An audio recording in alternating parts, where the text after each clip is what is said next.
Then we have Aharon's sons, Nadav and Avihu. Okay, what they did is they each took their fire holder. Okay, they were priests, they were Aharon's sons, and they took their fire holder and they put fire in it and they put incense on it. And they drew near with strange fire in the presence of Yahovah, which he had not commanded them. And that's what this word strange, zur, means. Okay, we can see it here in Gesenius' entry on Blue Letter Bible. As opposed to that which is upright, true, lawful, strange is the same as unlawful. So they came with an offering which they were not asked to bring, which Yahovah had not commanded. Just like Cain came with an offering that he wanted to offer to Yahovah, that he thought should be acceptable to Yahovah. And this is a problem. It's particularly a problem when people who are in leadership do this. It's a problem, full stop, to choose what you want to offer to Yahovah and think that it should be acceptable to him. And Yahovah would say the same thing as he said to Cain. You know, why is your face wrath? You've sinned in this. If you do well, it will be accredited to you. But if you don't do well, sin crouches at the door. Its desire shall be towards you, but you shall master it. So when we want to bring offerings that Yahovah has not asked for and that are actually unlawful offerings, but we think, well, he should accept this. It's not what he's asking for in the Torah, but he should accept it. Yahovah says the same thing towards us. Look, sin's desire is towards you, but you should master those desires. You should bring what Yahovah has asked. So Nadav and Avihu, the sons of Aharon, each took his fire holder and put fire in it, and put incense on it, and drew near with strange or unlawful fire in the presence of Yahovah, which he had not commanded them. And fire came out from Yahovah and consumed them, and they died in the presence of Yahovah. Then Moshe said to Aharon, this is what Yahovah spoke, saying, by those who come near me, okay, a very similar word, karov, essentially the same word for our understanding, to those who draw near to me, I will be set apart.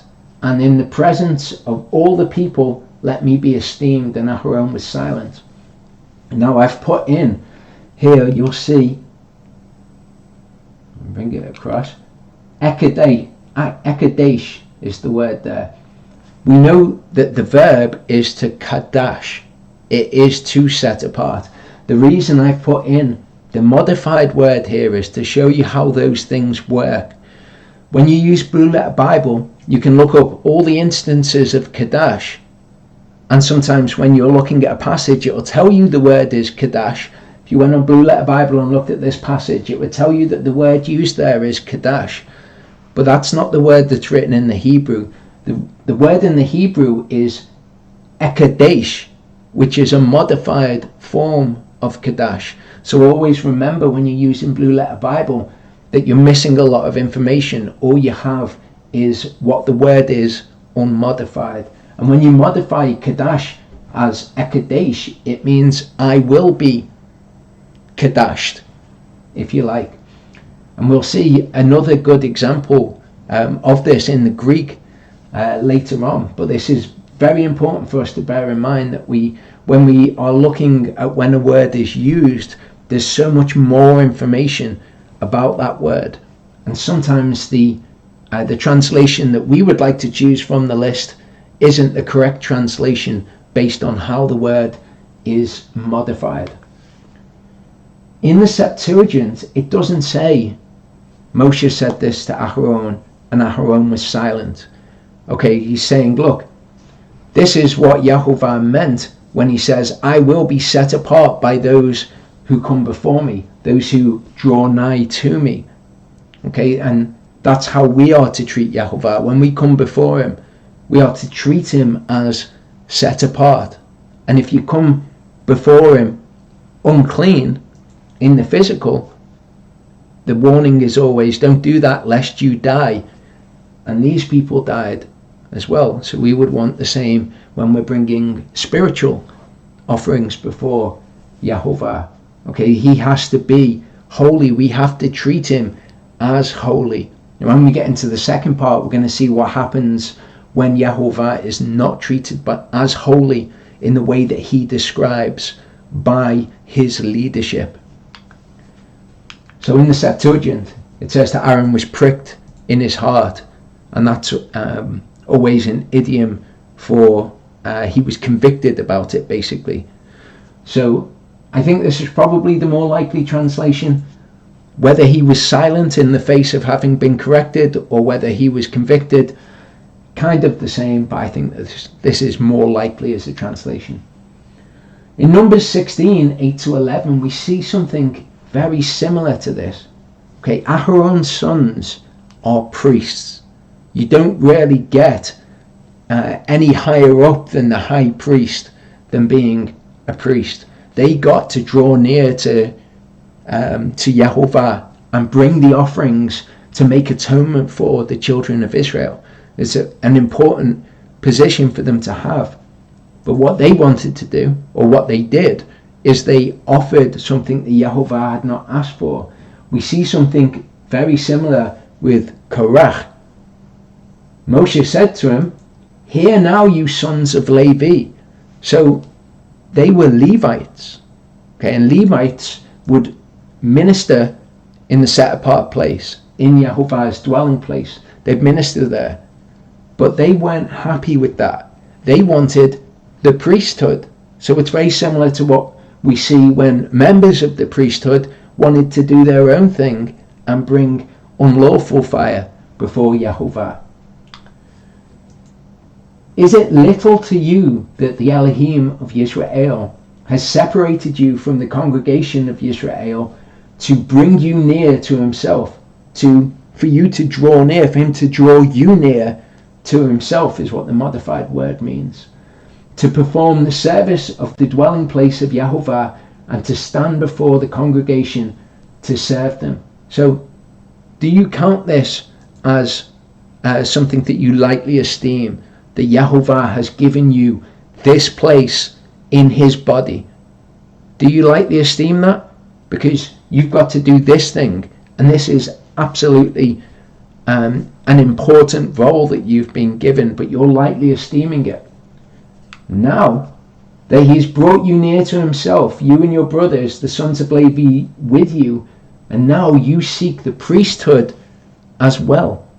Again, kind of like what the sons of Aharon were doing when they wanted to draw near with incense before Yehovah, which is something that the high priest does. So they wanted to draw near to him in that way, and they brought unlawful incense before him, and they paid the price. And in this case as well, the fire comes down from heaven.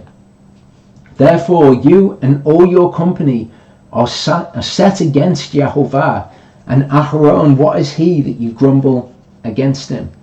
Okay, so they were looking at Aharon, they're looking at Moshe, and they weren't happy with the fact that they had the position in the body that they had. They wanted the priesthood.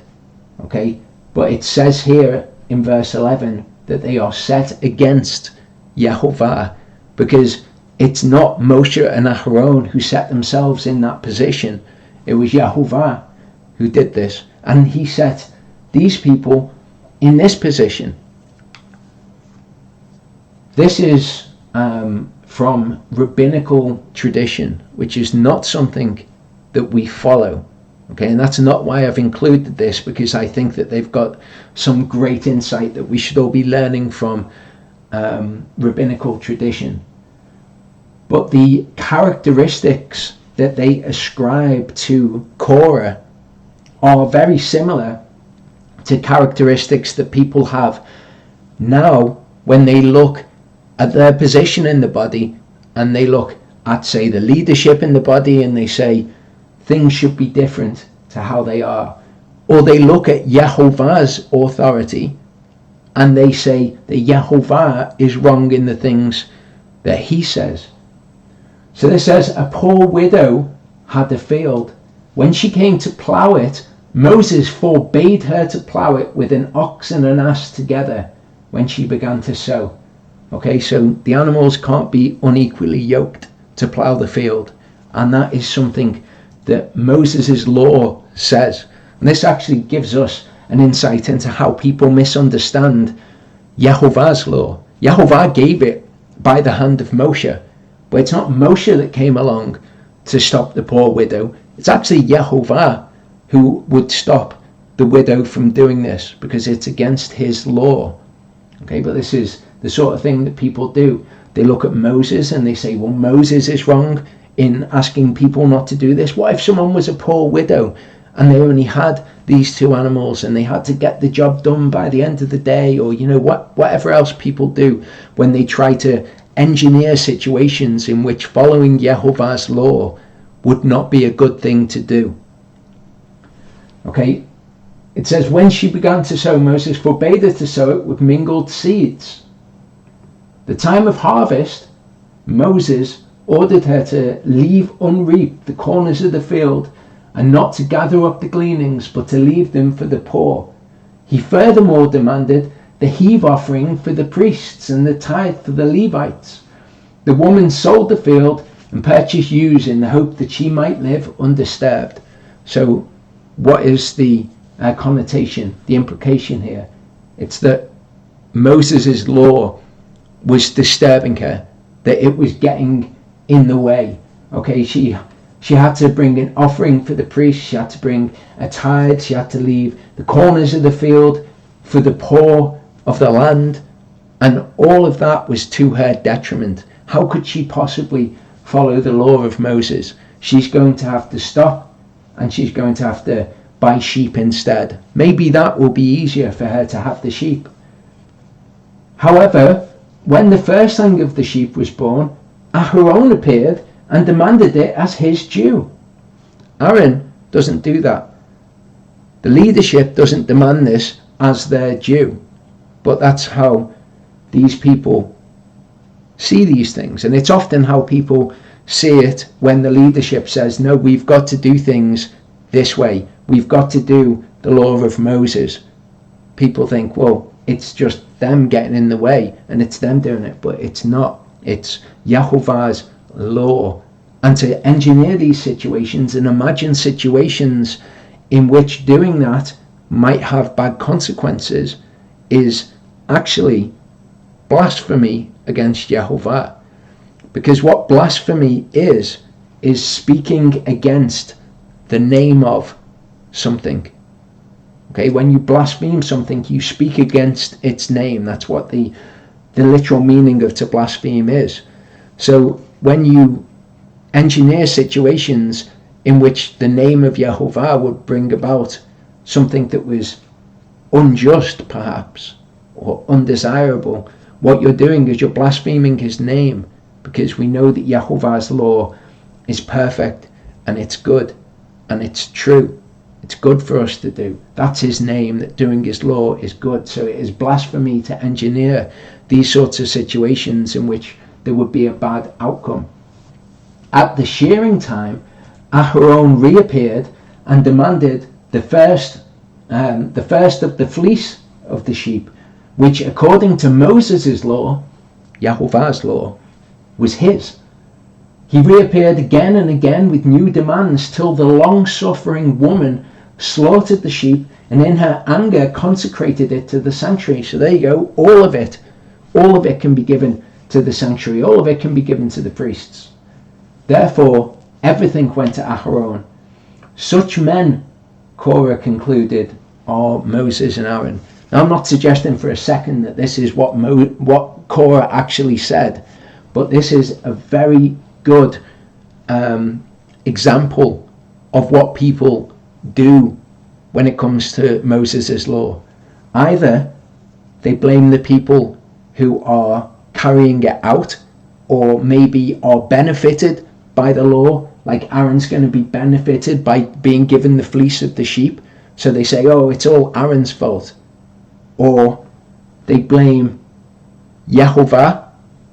Okay, they say it's Moses' law, which is actually to blame Yehovah, because it is actually something which comes from Yahovah. But this is an excellent example for us to understand. And it's also good for us to reflect on these things and think, have I ever thought things like that in the past when I've been considering, well, I'm not sure that I'm going to be able to do that. I'm not sure that I'm going to be able to do this part of Yahovah's law. People often say, in fact, I can't do Yahovah's law, and they imagine situations like this. It's the same with self-defense. Some people will say, well, what do I do if a crackhead breaks into my house and starts to rape my wife? Should I not defend my wife? And it's kind of like, well, why are you imagining that as a situation? Do you not have faith in Yahovah? Do you not know that he is sovereign over the events of the world? You think that you're going to need to kill somebody in order to escape these bad situations? But I think probably we've all done it at one time or another. We've all thought about situations in which perhaps Yahovah's law wouldn't work out, or we wouldn't understand what would happen.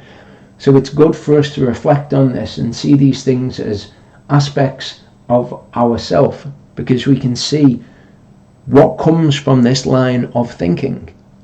Okay, we can see what comes from what is basically a covetous mindset, okay, where you want things to be different. You want to move the things in the world to be in the orientation that you would like. I want to be the high priest. I want to be a priest, okay, or the Levites. I want to do whatever. I want to be the people who carry around the holy objects. I want to be the people that carry around the furnishings of the tabernacle. Whatever it is, when we desire things to be a way that they're not, that Yahovah has set them to be, what we're doing is the same thing that we can see here. 1 Corinthians 12:12-25 says, for as the body is one and has many members, but all the members of that one body, being many, are one body, so also is the Messiah. Okay, so we are his body and he is the head, but we're his body. All the members of that one body, even though we're all diverse, we're all one body, and it functions just like a body does. For indeed, by one Spirit we were all baptized into one body, whether Jews or Greeks, whether slaves or free, and we were all made to drink into one Spirit. For indeed the body is not one member, but many. Okay, and what people tend to do is they look at another member of the body that's doing something else, that Yahovah has called to do something else, and they say, I want to do that thing, or I'm jealous of that thing, or whatever it is, and it's all at its root covetousness. If the foot says, because I'm not a hand, I do not belong to the body, does it therefore not belong to the body? So if somebody says, I'm not happy with what I'm doing in the body, therefore I'm not a part of the body, I don't feel like part of Messiah's body, does that mean that it's not a member of the body? Or is it just a member of the body which is not fulfilling its purpose? If the ear says, because I'm not an eye, I do not belong to the body, does it therefore not belong to the body? If all the body was an eye, where would be the hearing? If all hearing, where would be the smelling?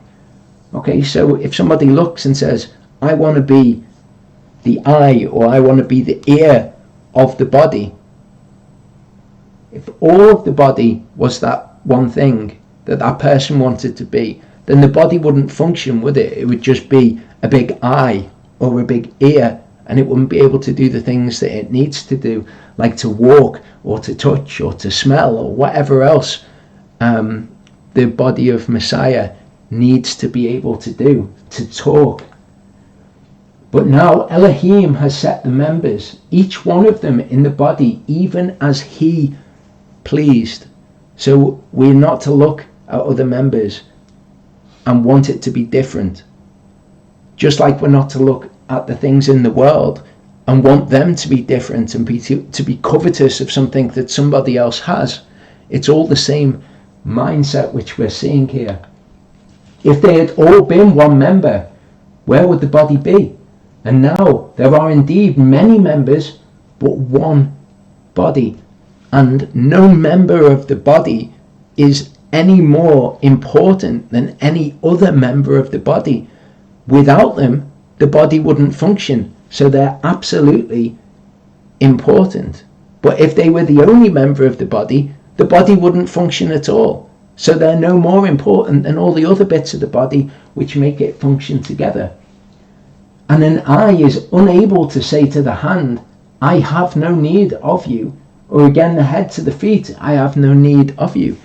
And people tend to do this as well. We're seeing this mindset in Aharon's sons, in Korah. People tend to say, we don't need that part of the body to do that, particularly when it comes to the part of the body that I am, when it comes to teachers. I mean, some people very regard teachers as an important part of the body, but many people say, I don't need a teacher. What I need is the Holy Spirit, and the Holy Spirit will teach me everything that I need to know. Okay, but the Holy Spirit, we've all drank of that Spirit into the same body, and different parts of the body do different things. Jude 8 to 19 says, in the same way, indeed, these dreamers defile the flesh and reject authority and speak evil of esteemed ones. Okay, so as a part of the body of Elohim, Elohim has given certain members authority, not, as we will see, to rule over people or to have dominion over them in any way, but they do have authority when it comes to making decisions and being able to say, well, this is what we need to do. This is what we need to do. You know, they've got authority within the body because Elohim needs them to have that authority to guide people. What we're going to see is that people in positions of authority are to be shepherds. Okay, they're to guide and they're to protect and they're to care for, but part of them being able to do that job is that they have authority. That doesn't make them any more important than any other member of the body, but it does mean that in order to do the thing that that part of the body does, they need to have authority. Okay, it's like the brain. The brain needs to have authority over the other parts of the body so that they can all work together in order to accomplish something. But Michael, the archangel, in contending with the devil, when he disputed about the body of Moshe, presumed not to bring against him a blasphemous accusation. Okay, so he did not speak against his name, but said, Yehovah rebuke you. But these blaspheme that which they do not know, and that which they know naturally, like unreasoning beasts. In these they corrupt themselves. Okay, so these people speak against the name of somebody else in things that they just don't know about. Okay, like unreasoning beasts, they corrupt themselves in these things. It's kind of like saying they walk in the flesh. They walk after the desires of the flesh and just kind of what they can immediately perceive around them. They'll cobble it all together into a picture and go forward on that basis. Verse 11 says, woe to them, because they have gone in the way of Cain, gave themselves to the delusion of Balaam for a reward, and perished in the rebellion of Korah. So we see the same mindset in these instances. These are rocky reefs in your love beasts, feasting with you, feeding themselves without fear, waterless clouds borne about by the winds, late autumn trees without fruit, twice dead, pulled up by the roots. So to be twice dead is to die spiritually as well. Late autumn tree without fruit. A tree in the late autumn is supposed to bear fruit. If it's not bearing fruit, then it is raw. It is not achieving its purpose. Just like a waterless cloud. Clouds are supposed to bear water. A waterless cloud is useless. It's not doing what it's supposed to do. Wild waves of the sea foaming up their own shame, straying stars for whom blackness of darkness is kept forever. And Hanoch, the seventh from Adam, also prophesied of these, saying, See, Yehovah comes with his myriads of holy ones, to execute judgment on all, to punish all who are wicked among them concerning all their wicked works, which they have committed in a wicked way, concerning all the harsh words which wicked sinners have spoken against him. These are grumblers, complainers, who walk according to their own lusts, and their mouth speaks proudly, admiring the faces of others for the sake of gain. Okay, so they're respecters of persons, the grumblers and complainers. These are the sorts of people like Korah, who look at other members of the body doing their job, and they say, who are these people to say that we need to do Moses' law? Who are these people? Look, they're benefiting from this. The leadership receives a tithe. They're benefiting from this. But what it all is covetous behavior. Okay, so these people, grumblers, complainers, good description of people who do this. They're complaining about the way things are. They're saying, I have no need of that part of the body, or I want to be this part of the body. Because I'm not that part of the body, I'm not a part of the body at all. But you, beloved ones, remember the words spoken before by the apostles of our Lord Yeshua Messiah, because they told you that there would be mockers in the last time who would walk according to their own wicked lusts. These are the ones who cause divisions, not having the Spirit. And I can say from personal experience that that's absolutely true. Romans 13, 1-2 says, Let every being be in subjection to the governing authorities, for there is no authority except from Elohim, and the authorities that exist are appointed by Elohim. And this is true in the world of his people, and it's also true in the world of the Gentiles as well. So we are to do what the authorities say. So he who opposes the authority withstands the institution of Elohim, and those who withstand shall bring judgment on themselves. Often people confuse this verse to be talking about the Levites. They say that the Levites used to bear swords, which is not something that I can verify historically anyway, but it goes on to say that these are people to whom you would be paying taxes. So it's actually talking about the authorities of the world. Elohim puts kings in place. You can see that in Daniel chapter 4. I think it's verse 32. He puts kings in place. If you oppose those authorities, you would stand the institution of Elohim. That's also true within his body. Okay, he set the parts of the body as he wants it. Now, sometimes, as we'll see, leadership does bad things. There is bad leadership as well. When it comes to the Gentiles, if the Gentiles are asking you to do something which is against Yehovah's law, you absolutely do not do it. You are supposed to respect authority, like we see Daniel doing, and all sorts of people throughout Israel's dealings with other nations. We see them respecting authorities. But if they tell you to do something which is against the Torah, you are not to do it. And the same is true in Yehovah's body. It's not just we've got to follow what a leader in the body says to do. If they're saying not to follow Yehovah's law or to do something which is contrary to it, then it's the same as with the Gentiles. In Acts 5, 26 to 29, it says, Then the captain went with the officers and brought them not with force, for they feared the people lest they should be stoned. Having brought them, they set them before the council, and the high priest asked them. Okay, so this is Peter and the people with him, saying, Did we not strictly command you not to teach in this name? And look, you have filled Jerusalem with your teaching and intended to bring the blood of this man upon us. So they're saying, look, we told you not to teach about Yeshua. They're in authority. Okay, so should we follow somebody doing that? Well, of course not. And that is the response that Peter has. Peter and the other apostles answering said, we have to obey Elohim rather than men.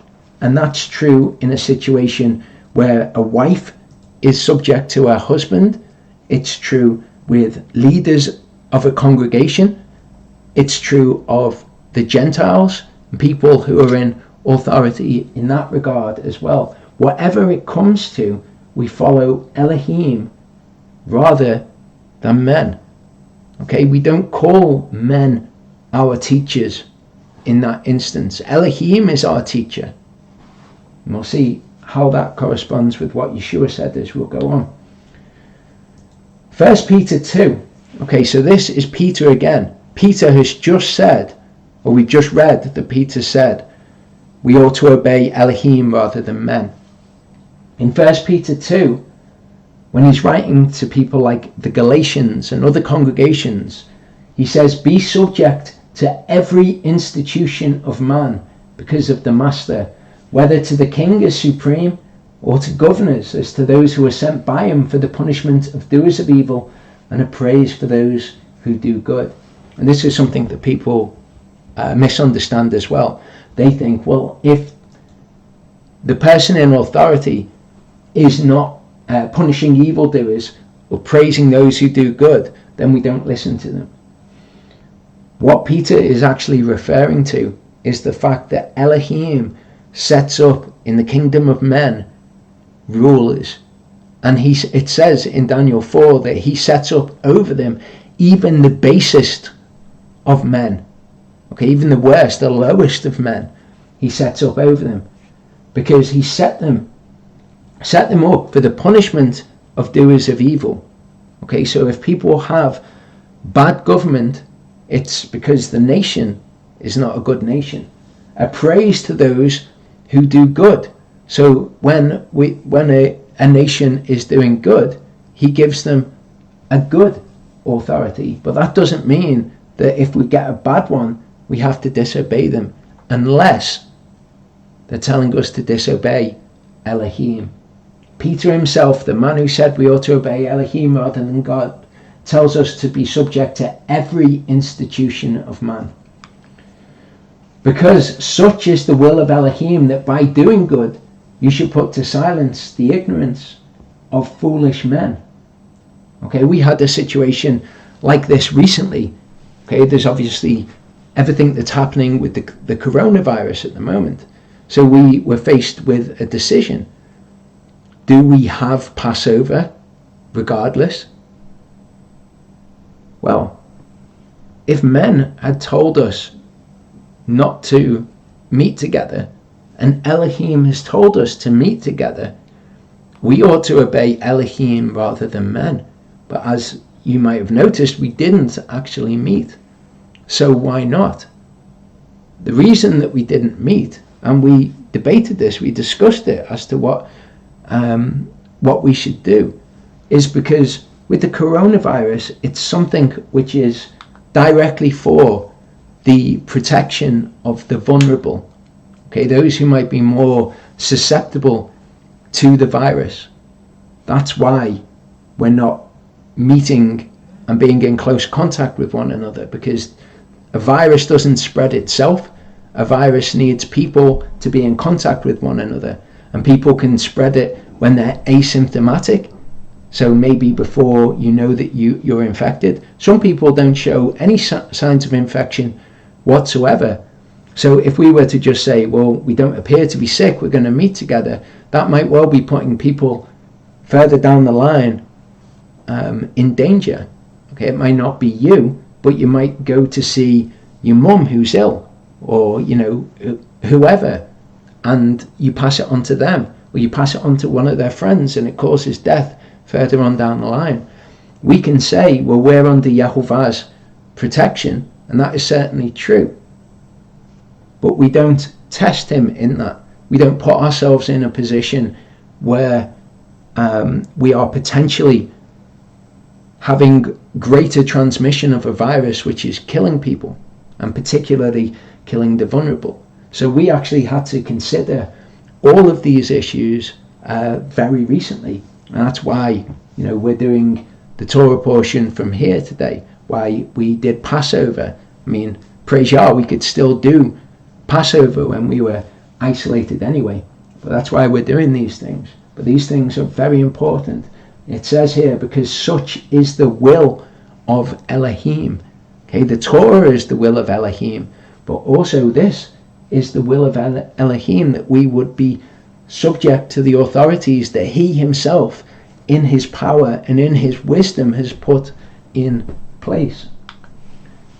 Hebrews 5:1-4 says, for every priest taken from among men is appointed on behalf of men. Okay, so the priests are members of the body. So just like Elohim has put the members of the body where he pleased, and we read about that for us as his body, these people are the body as well.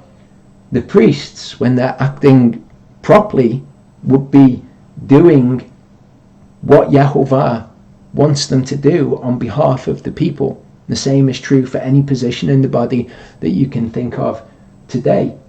Okay, so they're appointed on behalf of men in matters relating to Elohim to offer both gifts and offerings for sins, being able to have a measure of feeling for those not knowing and being led astray, since he himself is also surrounded by weakness. And as we get into this, we're going to see that the duties of the priests and the duties of the Levites are carried out by positions in his body today. Okay, when Paul speaks of pastors and teachers, that's shepherds and teachers. Well, the Levites were the ones who were appointed to teach in the body at this point. The Levites and the priests were called upon to oversee and to judge matters when there was a dispute between people, for example. The Levites and the priests would judge the matter according to Elohim's word, and that's something that the leadership in his body today is called to do.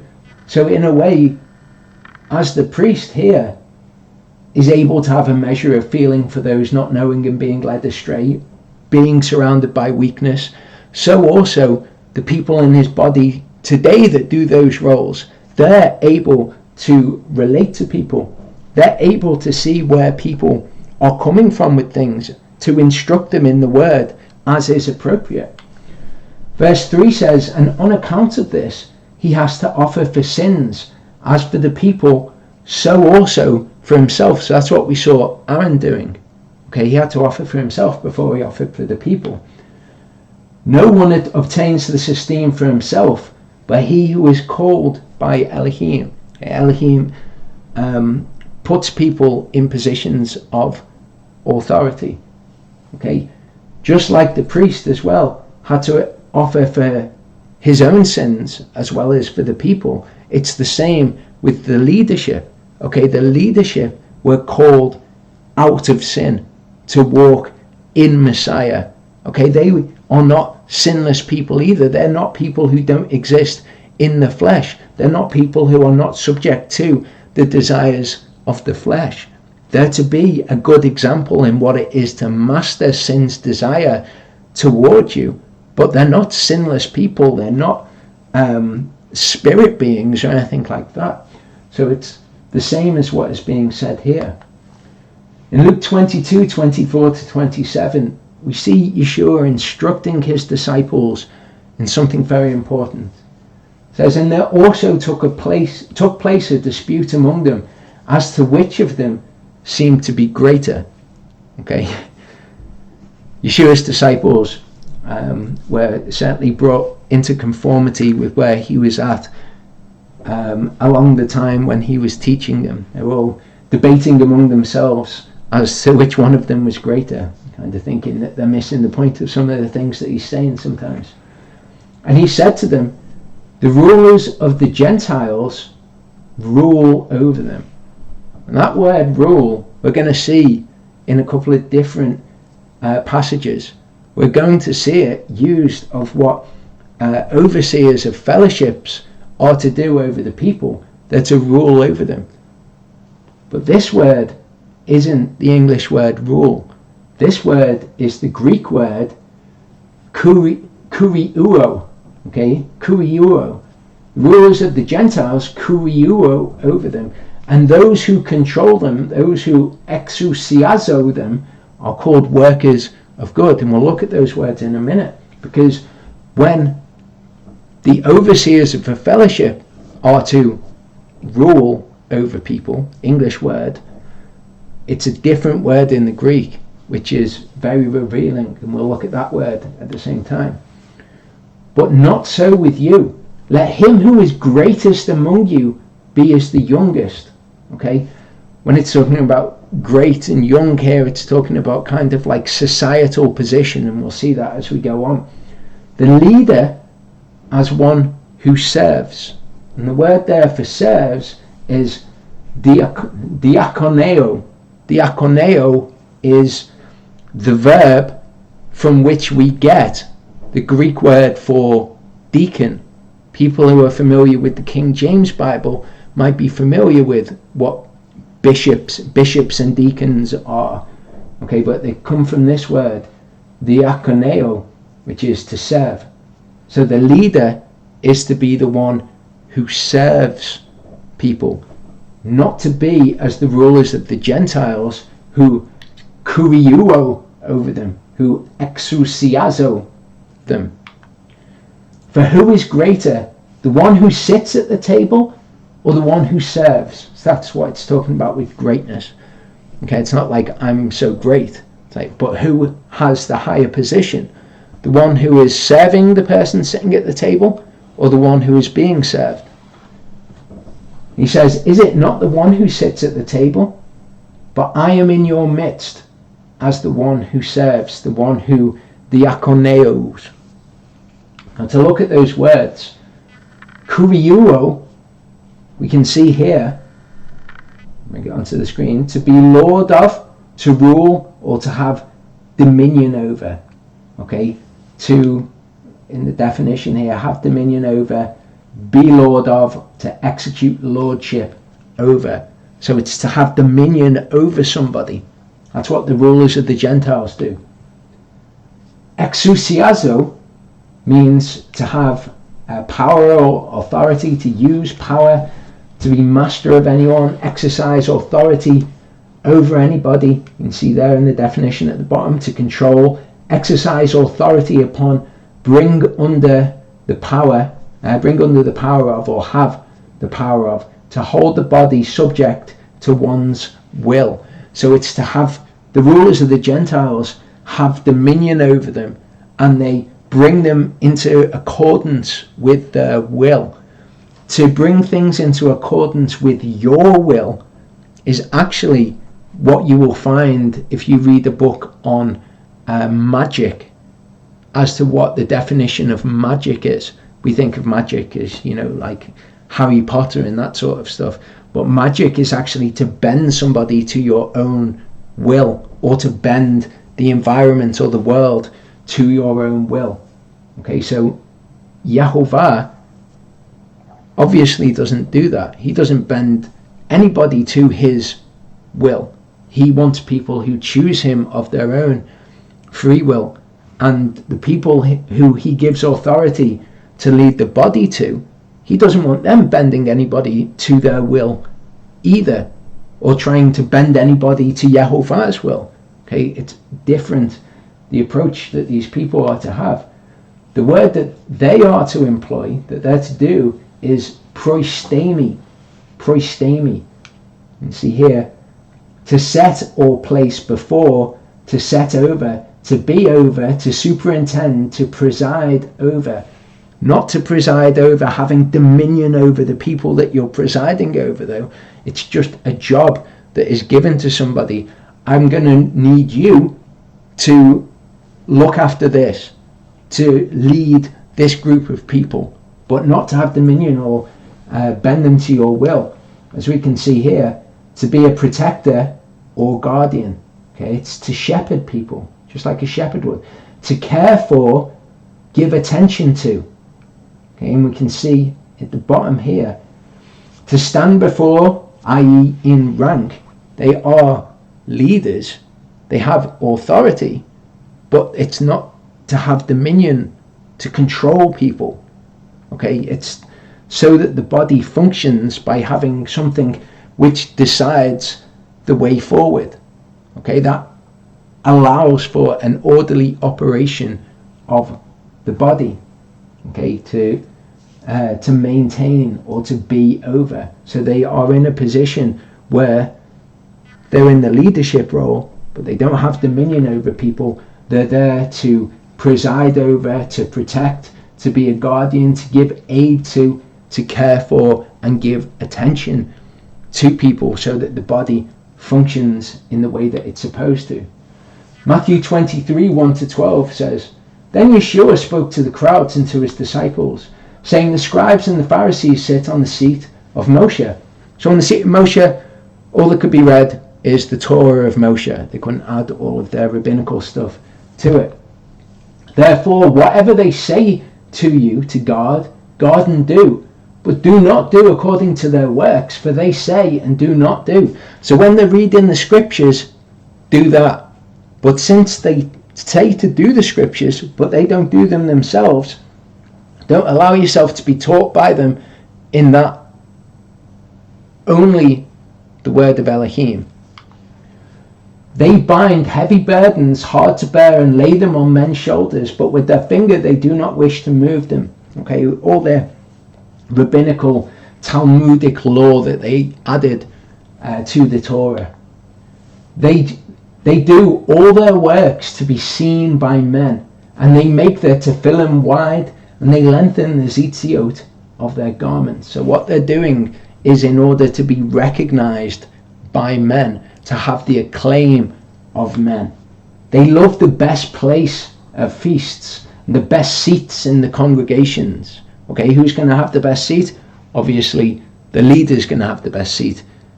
That's the way that the Gentiles and people think of these things. That's the way that these people who walked according to their flesh thought of these things. The greetings in the marketplaces and to be called by men, Rabbi, Rabbi. They loved the exaltation of men. They loved having that position.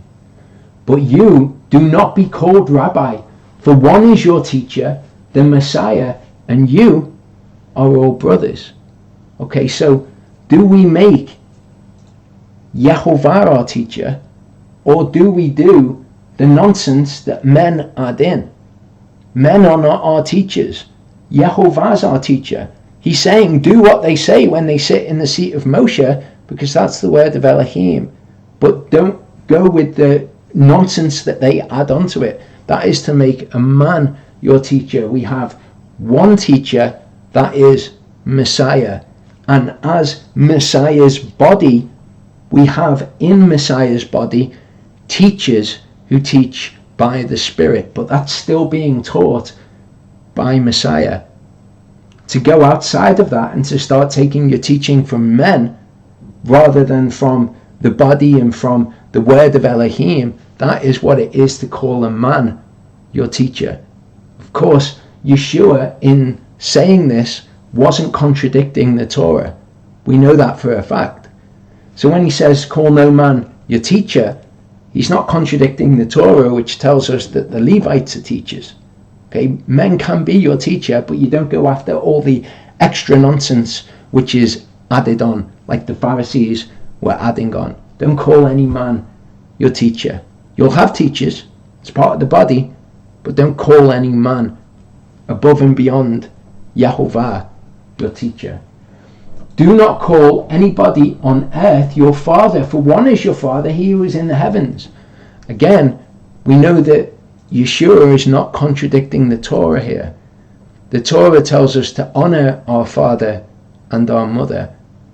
But if we're not to call anyone our father, then how will we honor them? That wouldn't make sense. It's an example of people taking Yeshua's words and trying to really strictly, literally interpret what he said and not appreciate the context of who he was speaking to as about the scribes and the Pharisees and the problems with what they were doing. So do not call anyone on earth your father.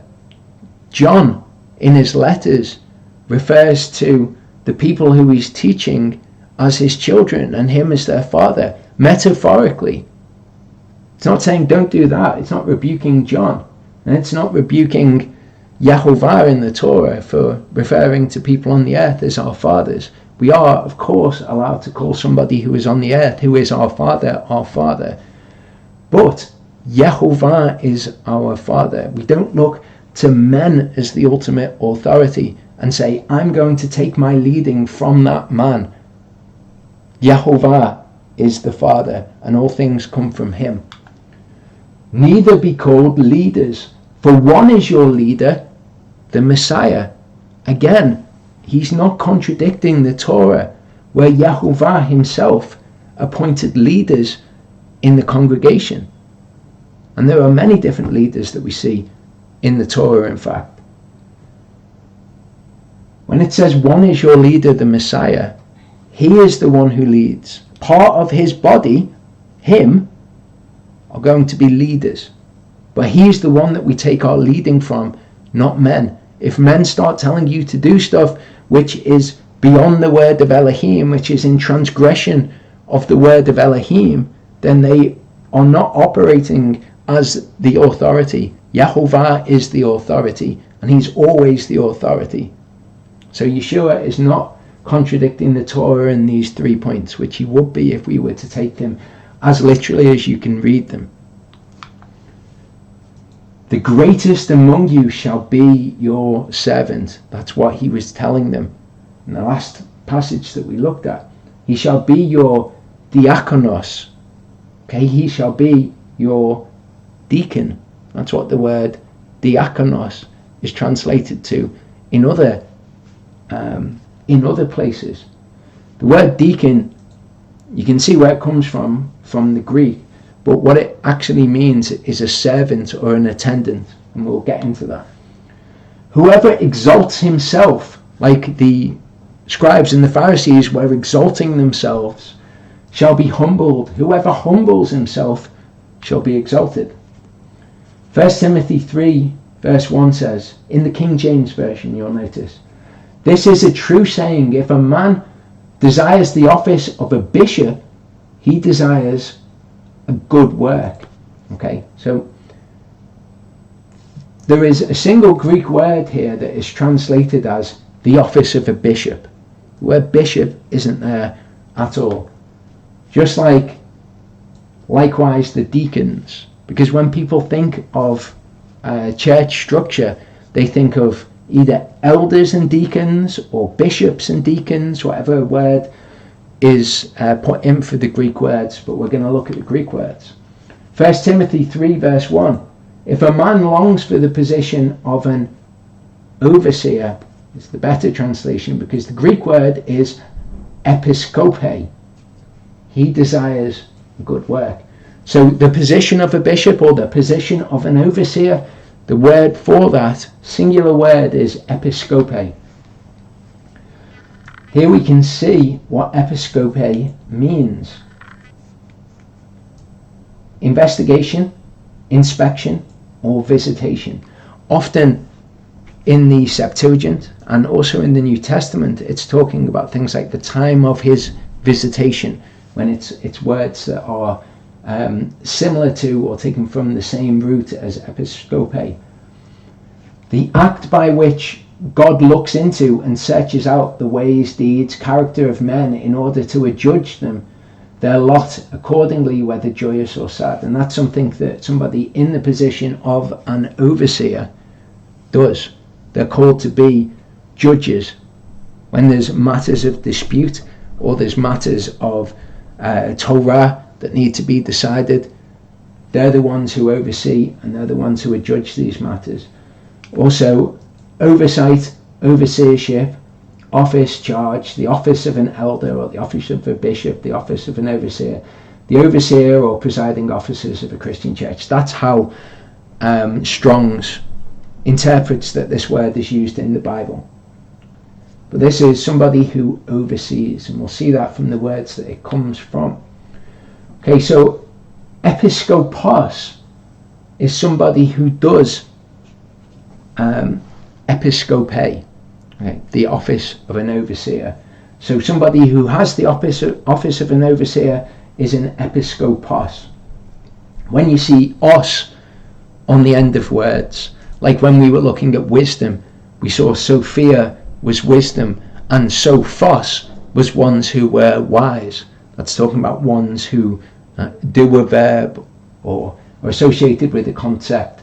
You'll see os at the end. When you see s at the end of the word, that makes it masculine. That's why Yeshua became Iousus in Greek, because it needed, as a masculine name, to have an s on the end. But that is somebody who is an overseer, a man charged with the duty of seeing that things to be done by others are done rightly, any curator, guardian, or superintendent. So that is what the overseers in a church are for. They're there to make sure that things are done properly, and as such they are given authority, but not authority to have dominion over people, to bend them to their will, so to speak, to control people, but the authority to tell people what to do. 1 Peter 2:25 uses this word of Yeshua. For you were like sheep going astray, but have now returned to the shepherd and overseer of your souls, the episkopos of your souls. Just like Yeshua, in an assembly, you will have shepherds and overseers who are men. But you would call no man shepherd, because you have one shepherd, even though we do call men shepherds. But when it comes down to it, we don't follow after the shepherd, we're following after Yeshua. He's also the overseer. So you could say, call no man overseer, even though we do have overseers in the assembly. Episkopeo is the verb. That means to look upon, inspect, oversee, look after, or care for. Okay, so it's like that word that we saw before, proistemi. That's what, when we see the word rule over, and the word is proistemi, this is what they're doing. Okay, they are judging matters, they're inspecting, they're overlooking matters to make sure that things are done properly. They're caring for and they're looking after the flock like a shepherd would. That's the position that they have. 1 Peter 5 verse 2 says, shepherd the flock of Elohim which is among you, serving as overseers, episkopeo. So that's the verb. Where it says serving as overseers in the English, it's actually just the verb in Greek, episkopeo. So it's kind of like saying episkopeoing, not by compulsion, but voluntarily, not out of greed for filthy gain, which is, when we get into the second part, what we will see that the leadership that Yahuwah had put into position in ancient Israel ended up doing. Not out of greed for filthy gain, but eagerly. So men are shepherds and overseers, just as Yeshua is the shepherd and overseer of our soul. And we would say that no man was shepherd and overseer before Yeshua, because Yeshua is our shepherd and overseer. 2 Chronicles 34 verse 12 in the Septuagint uses this word, uses episkopeo and episkopos. The men were faithfully engaged in the works, and over them were episkopos. Okay, so who are these episkopos? Jeth and Abdias, Levites of the sons of Merari. Okay, they are the teachers. They were the superintendents, we can see here, just as in the church today.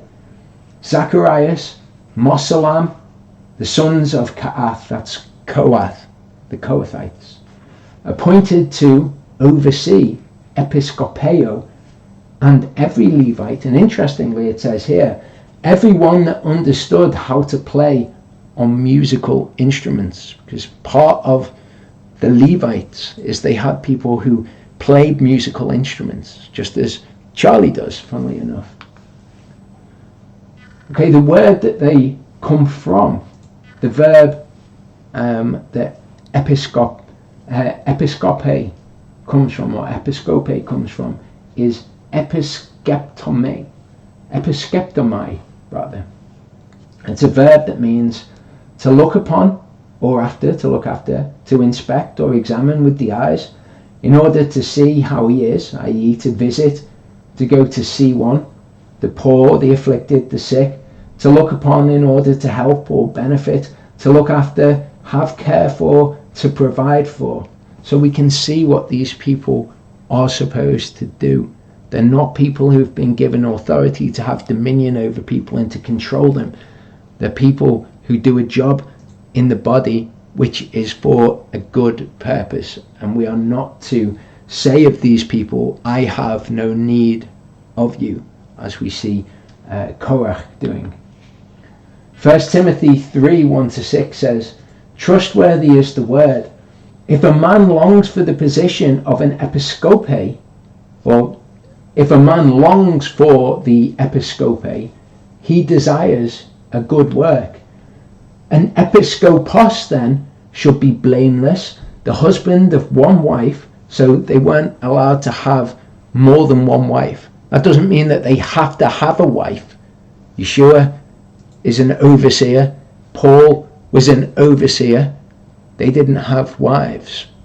So you don't have to have a wife. What this is telling us is that you're not to have more than one wife. And indeed what we will see with all of these things is that these are people who walk after the Spirit rather than after the flesh. Okay, sober, sensible, orderly, kind to strangers, able to teach, not given to wine, no brawler. So again, these are not people who walk after the flesh, who want loads of wives and they want to drink wine all the time, and that's where their minds are at, after the things of the flesh. But gentle, not quarrelsome, no lover of money, one who rules his own house. And that's that word proistemi.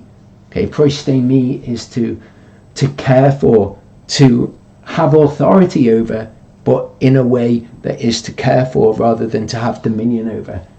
Having his children in subjection with all reverence. For if a man does not know how to proistemi his own house, how shall he look after the assembly of Elohim? So we can see it's compared there with looking after the assembly of Elohim, because that's what proistemiing is. It's to have authority over it in order to care for, to protect, to be the guardian of. So if a man does not proistemi his own house well, how are you going to think that he's going to do the same in the assembly of Elohim? Not a new convert. Okay, neophytos, or neophytos rather, is the word that's used there. People misunderstand this to mean somebody who is young. We know that Timothy was young, and we'll see that as we go on. What this is talking about is somebody who is a new convert. Let's remember who Paul was writing to. He's writing to Timothy, and he's telling him how to appoint elders and overseers.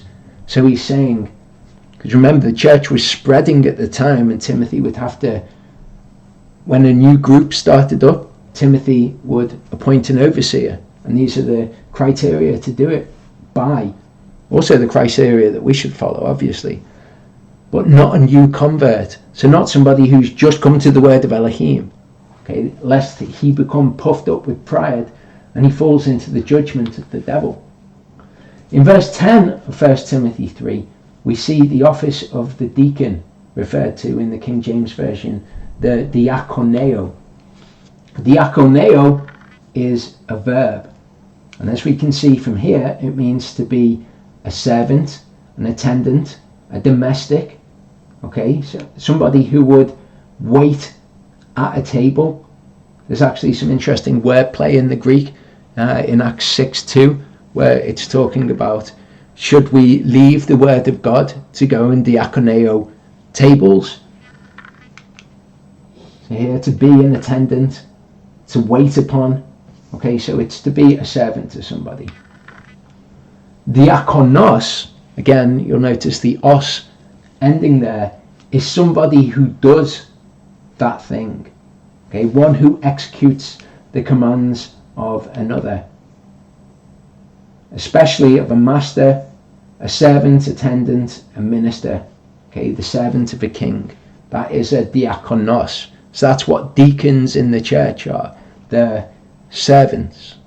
Okay, we live in a time where the church has made a whole big thing about having elders and deacons, whereas actually what it turns out to be is somebody who oversees as a shepherd and servants within the church. Matthew 22:13, we see this word used when it says, the king said to the diakonos. The king says to the deacons? No, the king says to the attendants or to the servants. So 1 Timothy 3:10-13 in the King James Version reads, Let these also first be proved, then let them use the office of a deacon, being found blameless. 7. Even so must their wives be grave, not slanderers, sober, faithful in all things. Let the deacons, the servants or attendants, be the husbands of one wife, prostaming their children in their own house as well. For they that have used being diakoneo well, purchase themselves a good degree and great boldness in the faith. What we're going to see when we look at the ISR translation. Side note, that's the translation that I base my Torah portions on. There are words in there that I do not think that they've translated correctly, and because all translation is doctrinal in essence, in other words, in order to know how to translate something, you have to know doctrine to know how to translate it. I don't just go with any one translation. I use the body of the ISR, which uses the Hebrew names, and it's got some other useful things in. But when they use a word that is not the correct word, like they say renewed covenant instead of new covenant, for example, they say execution stake instead of cross, and these are all things we've been through to examine whether or not they're the correct translations before, but that's the translation that I use as a whole. So when it doesn't have a little translation next to it, you know that it's the ISR version which is used.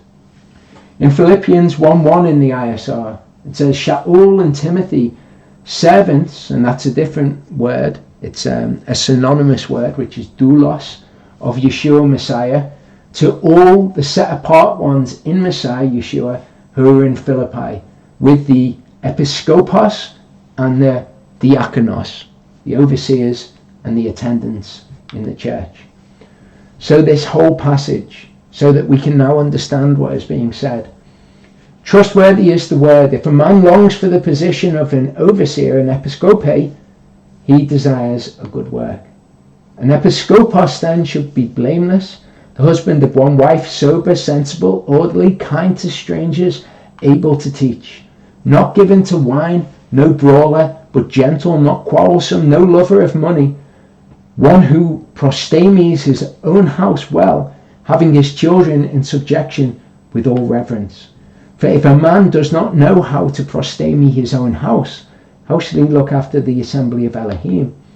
Not a neophytus, a new convert, lest he become puffed up with pride and fall into the judgment of the devil. And he should even have a good witness from those who are outside, lest he fall into reproach and the snare of the devil. Likewise, attendants are to be reverent, not double-tongued, nor given to much wine, nor greedy for filthy gain. So these are people who serve in the church, who attend in the church, and they are to be of good character as well, remembering that he is advising Timothy on who are to be appointed into positions of overseeing assemblies and who is to be appointed into the position of serving those assemblies. Not given to much wine, not greedy for filthy gain, holding to the secret of the belief with a clean conscience. And let these also be proved first, then let them serve if they are unreprovable. Okay, very different from what we read in the King James Version. Women in the same way. Okay, so it doesn't say and their wives. And the reason for this translational discrepancy is because in Hebrew and in Greek, the word for woman is the same word as the word for wife. So it's by interpretation, by translation, whether or not it's wife or woman which is being said. Women cannot be overseers of the church, just like they couldn't be Levites. There's the men's responsibility. Again, they're the part of the body which is to do that role. That's the way that Elohim has set it. We can't go against that. We can't be covetous of that. Women, though, can serve in the church. Okay? People would say women can't be deacons either, but they misunderstand what is being said. Women in the same way, reverent, not false accusers, sober, trustworthy in every way. Let attendants be the husband of only one wife, or one woman, it could be translated, prostamying their children and their own households well. For those who have served well as attendants gain good standing for themselves and much boldness in the belief that is in Messiah Yeshua. Okay, so that word attendance is diakonos as well. Deuteronomy 17 verse 9 says, and shall come to the priests, the Levites, and to the judge who is in those days, and shall inquire, and they shall declare to you the word of justice. So as we've seen in more detail in other teachings, but partly in this teaching as well, the priests, the Levites, who would be the judge, not always, not exclusively, but the majority of judges that we see are priests and Levites in the scriptures. Okay, they are what we see now as overseers. The Levites were put in position as overseers, as we saw in the Septuagint. Now an overseer has to make these judgments.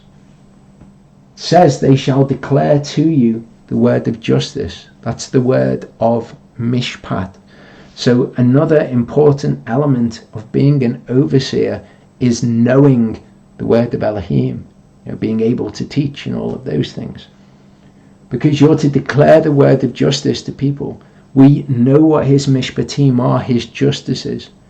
We can see in, say, the case of somebody who has an ox that kills somebody.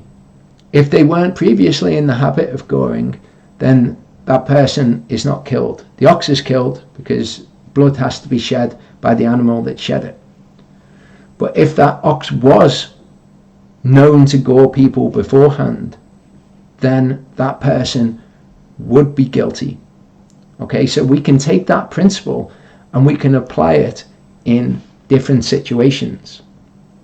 Let's say somebody in the fellowship had a firearm. Okay, and they had known that to have a loaded firearm was dangerous. Let's say the firearm had gone off and had injured somebody. Then the leadership of the fellowship would be able to say, well, since you knew that this was a dangerous situation, you bear culpability in this situation. So we can apply his mishpatim, his justices, to many different situations, and we can see what justice is. And this is what these people in the body were called to do, and it's what overseers in the body are called to do now. When there's a matter that needs to be decided, it's brought to the overseers of the assembly, because they know the word and they can apply the principles of justice to it. It might not be the Mishpatim, it might be anything in the Torah. Deuteronomy 1:9-17 says, "And I spoke to you at that time, saying, I am unable to bear you by myself. Yehovah your Elohim has increased you, and see, you are today as numerous as the stars of the heavens." So this is Moses when he is recounting these things in the book of Deuteronomy, all the things that happened. Yehovah Elohim of your fathers is going to add to you 1,000 times more than you are, and bless you as he has spoken to you. How do I bear your pressure and your burden and your strife by myself? Choose men wise and understanding, known to your tribes, and let me appoint them as your heads. So this is Moshe's recollection of these events. This is what he did from his perspective. "And you answered me and said, the word which you have spoken to us to do is good." Okay, so he says to them, choose men, those with wisdom and understanding, same as the leaders to be chosen today. "And I took the heads of your tribes, wise men and known, and made them heads over you, leaders of thousands, leaders of hundreds, leaders of 50s, leaders of 10s, and officers, shoters for your tribes. I commanded your judges at that time, saying, when hearing between your brothers, judge righteously between a man and his brother or the stranger who is with him. Do not show partiality in justice. Hear the small as well as the great. Do not be afraid of anyone's face, for the justice belongs to Elohim." That's key. That's what we read before about the speculation about what Korah would have said about Moses, where he said, and then Moses appeared and he wanted this, and Aaron appeared and he wanted that. What they're being told here is, don't be afraid of anybody that might come and do this, because the justice is not yours, it belongs to Elohim. Very much matches with what Yeshua was saying when he was saying, call no man teacher. Okay, Elohim's your teacher. Say that no man works justice. The justice belongs to Elohim, not to man. And it's the same for the leadership today in his congregation when they judge matters. Okay, they're not to fear before people. Often being in a position of leadership is going to be a position which carries with it being unpopular, having to make decisions which are unpopular, or that not everybody is going to agree with, and some people are going to resent you for. Okay? It's exactly the same here. And they're told, don't fear the face of anyone though. Okay, that's not actually a problem that Charlie and I have had to face, thankfully, but it's something that I am aware of within the body and that I've seen in other places. "The case which is too hard for you, bring it to me, and I shall hear it." So Moshe says, you guys, you judge these things, okay? You people who are the wise and understanding ones, you be the leaders. You guys be the judges. Judge these matters according to the word of justice, according to Yehovah's Mishpatim. If anything's too hard, then you bring it to me. Numbers 11:16-17. This is how Yehovah speaks about those events. These are the events which Moshe is recalling in Deuteronomy 1. "Then Yehovah said to Moshe, gather to me 70 men of the elders of Israel, whom you know to be elders of the people and officers over them." Okay, so when it says elders of the people, this is something we're going to look at now. The word elder in English and in Greek and in Hebrew, as it turns out, can mean somebody who is old, one of the older people in the group. Okay, and that's kind of how people think of these things when they hear them.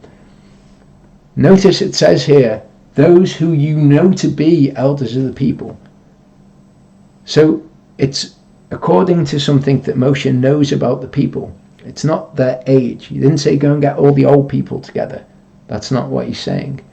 People with age generally tend to have more wisdom and more understanding of matters. So they would certainly be good people to be elders, but their age alone does not qualify them to be. And age, in fact, is not a qualifying ingredient. As we'll see, the word has more meaning than that. So he says, go and choose these people. This is Yahovah saying, go and choose these people. And then Moshe's recollection of it is that he went to the people and he said, choose for yourself heads. And I shall come down and I shall speak with you there, and shall take of the spirit that is on you and put on them. And they shall bear the burden of the people with you, so that you do not bear it yourself alone. And this is a key part of leadership, that they have the spirit of Elohim. They should not be people who walk according to their flesh. They should be people who walk according to their spirit, which follows after the spirit of Elohim. And they are given the ability to teach, just like Betzalel and Aholiab were given the ability to teach by Yahovah's Ruach. Teachers today in the body are given that ability. Acts 14:23 says, and having appointed elders, the word in Greek is presbyteros, in every assembly. So they appointed presbyteros. You can't appoint old people. You can't say you are now appointed to be 80 years old. But you can appoint people to be leaders in the assembly. That's what the word elder can also mean. We tend to think of this when we think of elders, don't we? When we think of the elders of the tribes of Israel, we think of tribal elders. That's kind of what instinctively makes sense to us. And as I say, the characteristics which come with age are certainly good characteristics to have in a position of leadership, but it goes beyond that, and we'll look at that. Presbyteros then, in the Greek, we can see here, elder of age, can mean that, can mean the elder of two people. Advanced in life, an elder, a senior, so it absolutely has that meaning. It is also a term of rank or office among the Jews. Okay, members of the Great Council or Sanhedrin. Okay, they were the Jewish elders. They weren't necessarily all the older people in the population. They were, as it says, it's a term of rank or office, also among the Christian church, the assembly. Luke 15:25, and his elder son was in the field. And the word there is used, the same one as you would find in the Septuagint for the elders of Israel. His presbyteros son was in the field. That's the elder of his two sons, the one that was older. 1 Peter 5 verse 5, in the same way, you younger ones, be subject to the elders, the presbyteros. Is it talking about the leadership of the church? We can tell from the context when it says, you people who are younger, be subject to the ones who are older in the assembly. So we can see that it carries this meaning. 1 Timothy 5:1-2 says, do not rebuke an elder man, do not rebuke a presbyteros in the Greek, but appeal to him as a father, younger ones as brothers. Elderly women or elder women as mothers, younger ones as sisters in all cleanliness.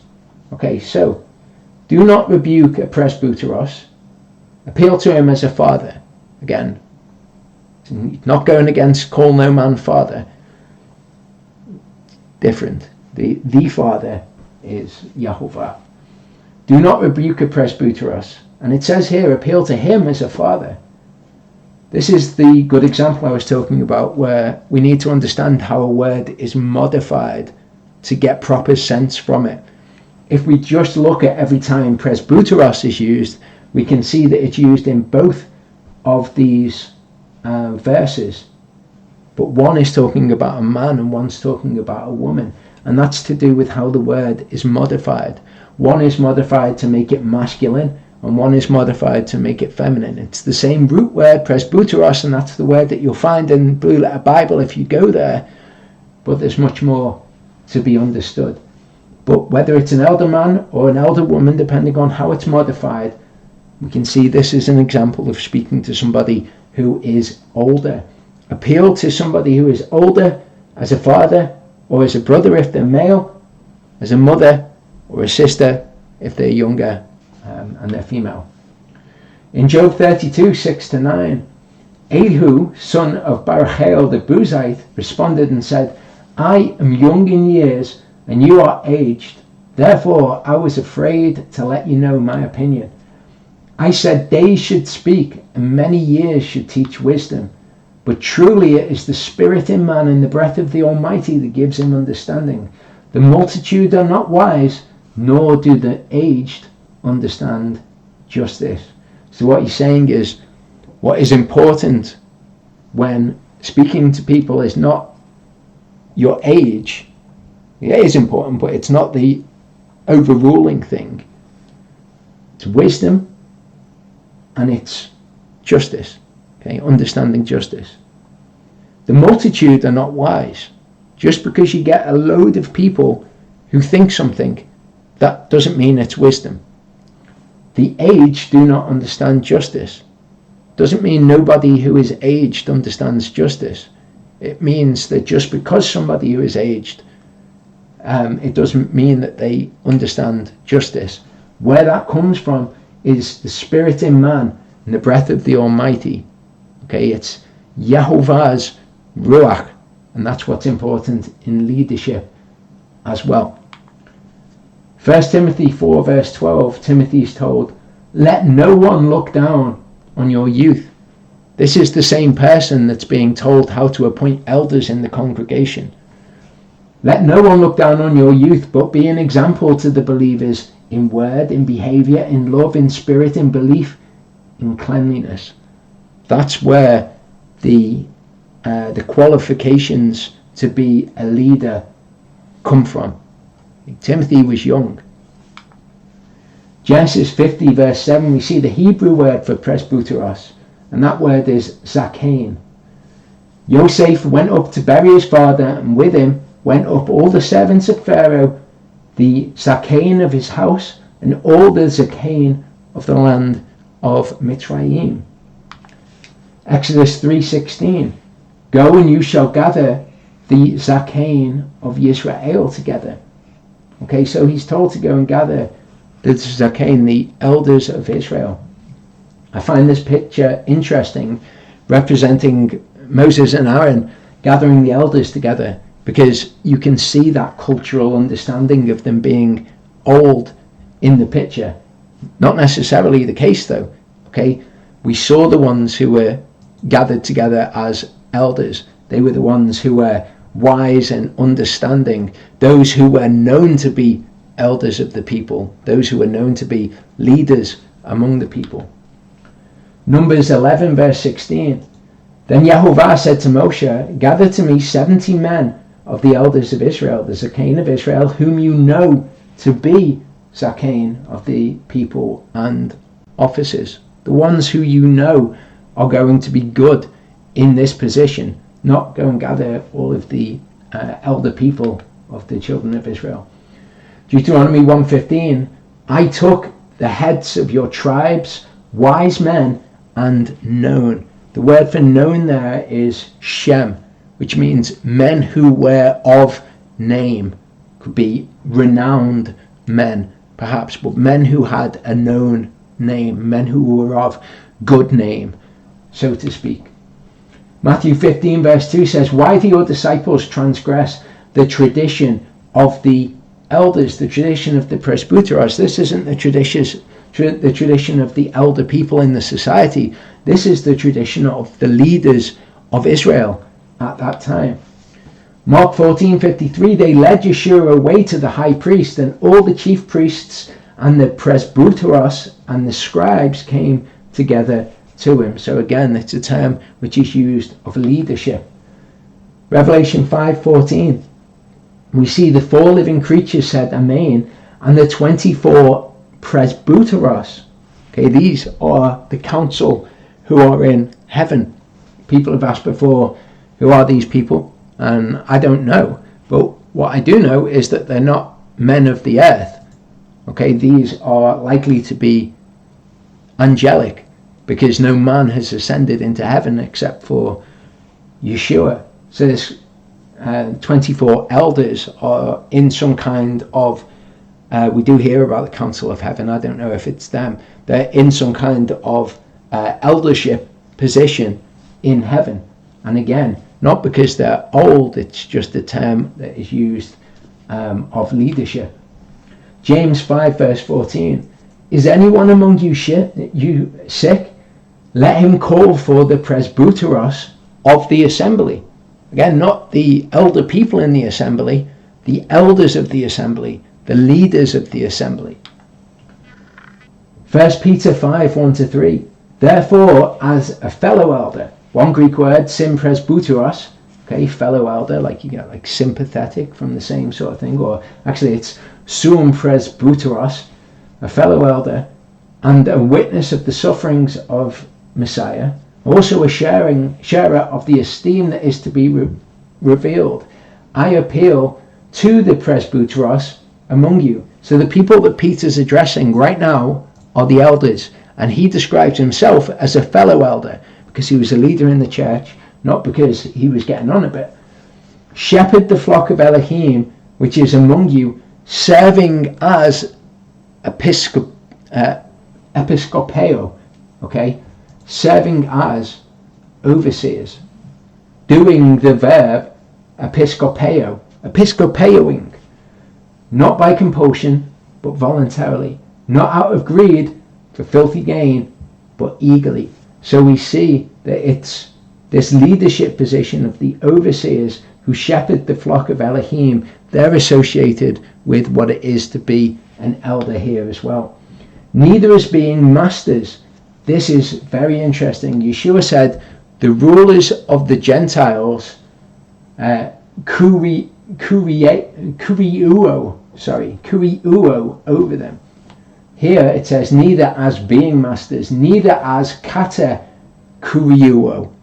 Okay, so just the same as what Yeshua said. Don't be masters over them. Don't kuriuo over them, over those entrusted to you, but being examples to the flock, proistemiing over them, shepherding them, caring for them, not ruling over them with dominion. Acts 21:17-18 says, and when we had arrived in Jerusalem, the brothers received us gladly. And on the following day, Shaul went in with us to Yaakov. So Paul and James went in, and all the elders came. Not all of the elders of the population, all of the leadership came. This is what people refer to as the Jerusalem Council.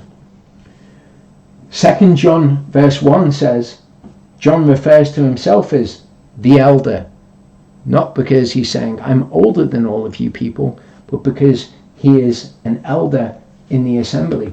Also in 3 John verse 1, the elder to the beloved Gaius.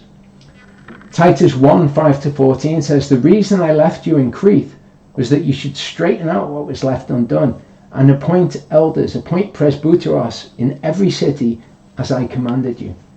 If anyone is unreprovable, the husband of one wife, having believing children, not accused of loose behavior or unruly, for an episkopos has to be unreprovable as a steward of Elohim, not self-pleasing, not wrath, not angry, not given to wine, no brawler, not greedy for filthy gain, but kind to strangers, a lover of what is good, sensible, righteous, set apart, and self-controlled, clinging to the trustworthy word according to the teaching, in order to be able both to encourage by sound teaching and to reprove those who oppose it.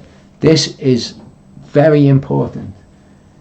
When those who are overseers, those who are shepherds and teachers are teaching the word, it is to encourage, it is to edify and build up those who are walking according to it.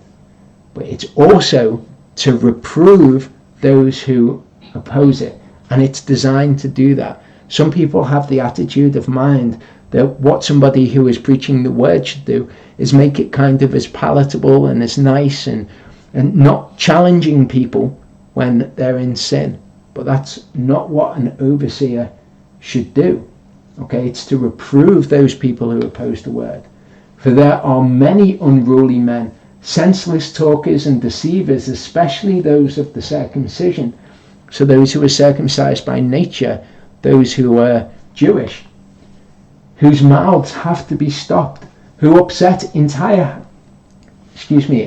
households, teaching what they should not for the sake of filthy gain.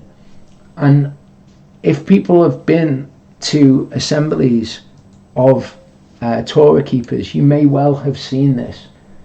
Often you'll get people just talking about nonsense, arguing with each other, things that don't benefit anybody to teach. They end up upsetting people and causing disruption. Okay, and the overseer, the elder, the shepherd is there to stop that. One of them, a prophet of their own, said, "Cretans are always liars, evil beasts, lazy gluttons." This witness is true. Therefore rebuke them sharply in order for them to be sound in the belief. I don't know what the Cretans were like, but obviously some of them could be a little uncouth. Therefore rebuke them sharply. What's the purpose of an overseer, a shepherd, an elder rebuking somebody? It's in order for them to be sound in the belief. Not paying attention to Jewish fables and the commands of men who turn aside from the truth. Another thing you'll commonly find along with Torah teaching is the teaching of certain ancient texts that are Jewish fables, or the Kabbalah, or other commands of men, and all the teaching of men, which is directly what Yeshua was teaching against when he said, "Call no man teacher." Acts 20:17-32 says, "And from Miletus he sent to Ephesus and called for the elders of the assembly. And when they had come to him, he said to them, 'You know from the first day I came to Asia how I was with you all the time, serving the master with all humility, with many tears and trials which befell me by the plotting of the Jews, as I kept back no matter that was profitable, but proclaimed it to you, and taught you publicly and from house to house.'" This is something that people kind of over-romanticize. It doesn't matter what building you meet in. You don't have to meet in a church building. You don't have to meet in a house in order for it to be the genuine church. The church is a word, ecclesia, which means the assembly. It's the people who are the church. You know, you could meet on the top of a mountain and you'd still be going to the assembly, so to speak. Witnessing to Jews and to Greeks repentance towards Elohim and belief in our Master Yeshua Messiah. And now see, I go bound in the spirit to Yerushalayim, not knowing what is going to meet me there, except that the set-apart spirit witnesses in every city, saying that chains and pressures await me. So as Paul was preparing to go to Jerusalem, he says, I don't know what's going to meet me there, apart from the Ruach lets me know that wherever I go, chains and pressures are going to await me. But I do not count my life of any value to me, so that I might accomplish my mission with joy, and the service which I received from the Master Yeshua to bear witness to the good news of the favor of Elohim. And now see, I know that you all, among whom I went about proclaiming the reign of Elohim, shall see my face no more. Therefore I witness to you this day that I am clear from the blood of all, for I kept not back from declaring to you all the counsel of Elohim. So this, he gathers all of the elders of this newly created assembly, and this is what he tells them. He speaks about these things, about having reproved them and all of the rest of it. He goes on and says, therefore take heed to yourselves and to all the flock among which the set-apart spirit has made you overseers. Okay, so we see the term episkopos and presbyteros used interchangeably in some places. He tells them to shepherd the assembly of Elohim, which he has purchased with his own blood. Again, you haven't got dominion over anybody if you're an overseer. You're to care for them. When they go off the path, you're to rebuke them sharply in order for them to be firm in the faith. And this will breed resentment in some people. That's just the way that it is, and we see this in our Torah portion. For I know this, that after my departure, savage wolves shall come in among you, not sparing the flock. Also, from among yourselves men shall arise, speaking distorted teachings to draw away disciples after themselves. That would be someone you could address and say, call no man teacher. They call people away after themselves as disciples, speaking distorted teachings. Therefore watch, remembering that for 3 years, night and day, I did not cease to warn each one with tears. And now, brothers, I commit you to Elohim and to the word of his favor, which is able to build you up and give you an inheritance among all those having been set apart.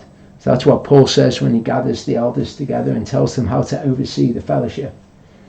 You then, my son, speaking to Timothy here, he says, be strong in the favor that is in Messiah Yeshua. And what you have heard from me among my many witnesses, entrust these to trustworthy men who shall be competent to teach others as well. So he's instructing Timothy, who is leader of an assembly, how to appoint other leaders, other overseers. And he says, entrust to trustworthy men, like Moshe did. Suffer hardship with us as a good soldier of Yeshua Messiah.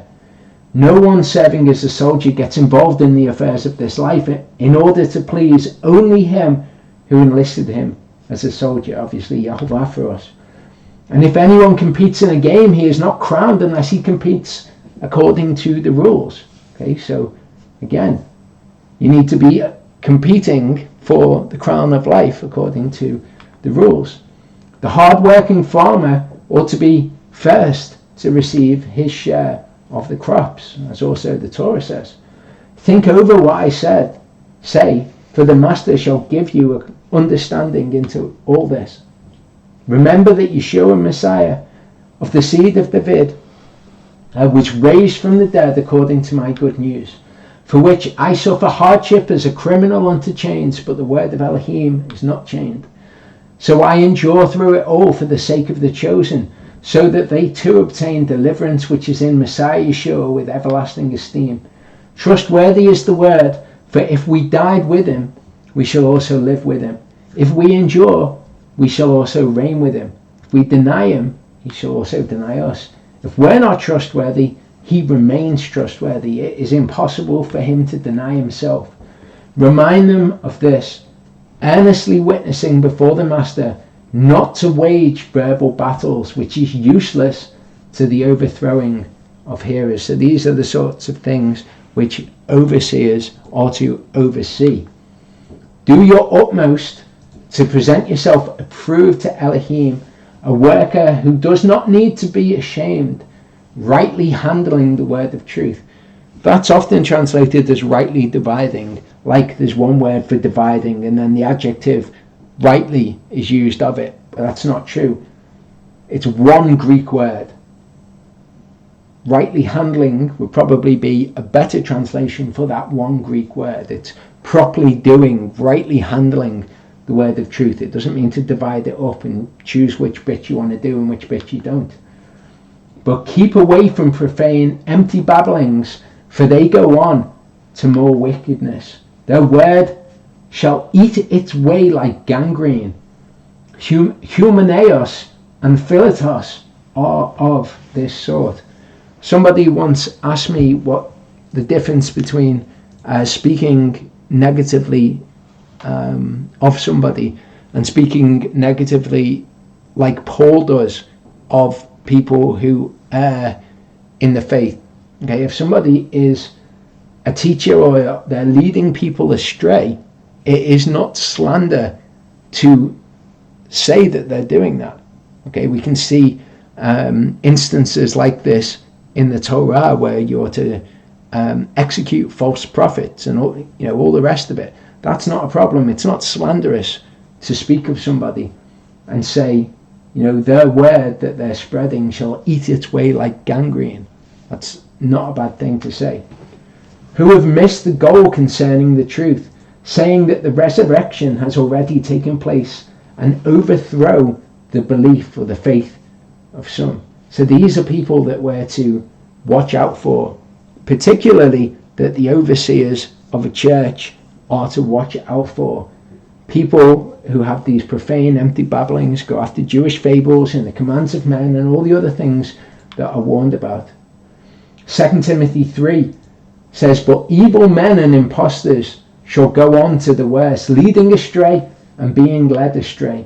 But you stay in what you've learned and trusted, having known from whom you have learned, and that from a babe you have known the set apart scriptures, which are able to make you wise for deliverance through belief in Messiah Yeshua." You will get people coming in and they will want to teach and they'll want to spread doctrine which is the commands of men, and it's Jewish fables, and it's profane, and it's empty babblings not according to the set apart scriptures. But we and overseers are to hold tight to the set apart scriptures. All scripture is breathed by Elohim, and it's profitable for teaching, for reproof, for setting straight, and for instruction in righteousness. And when somebody is a teacher of the word of Elohim, this is what they should be doing: teaching, reproving, setting people straight on things that they misunderstand, and instructing them in righteousness.